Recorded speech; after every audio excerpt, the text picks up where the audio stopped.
Et puis, la ville de Kinshasa a abrité la semaine dernière un atelier sur les fonds miniers pour les générations futures, objectif visé par l'initiative pour la transparence des industries extractives ITIE, analyser le décret qui institue le fonds mine pour ainsi proposer un autre plus consensuel à soumettre au Premier ministre congolais.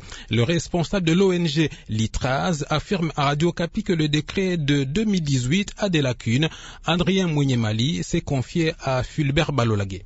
Le fonds minier pour les générations futures était né d'une idée des parties prenantes à l'ITIE lors des discussions portant révision du code minier en 2018. Et après l'institution dans le code, il fallait que les mêmes parties prenantes puissent se retrouver autour de la table pour discuter du décret qui va organiser le fonds minier pour les générations futures. Mais parce que lors de l'institution de ce fonds, il y a eu différentes visions par rapport à ce fonds. C'est pourquoi l'atelier qui a eu lieu, c'est une réponse à cette demande des parties prenantes pour discuter et converger, avoir une même perception sur le fonds minier pour les générations futures tel qu'institué dans le code minier, différemment des dispositions du décret actuel. Le fonds minier lui-même a 8 objectifs et c'est en analysant les 8 objectifs qui ont été assignés par le décret que les différentes parties prenantes ne se sont pas retrouvées dans cette vision commune parce qu'on avait comme l'impression que les objectifs étaient éparpillés et le fonds avait du mal à pouvoir fonctionner. La discussion était de trouver une zone d'entente, un terrain d'entente pour que les objectifs assignés au fonds minier puissent regarder dans la même ligne.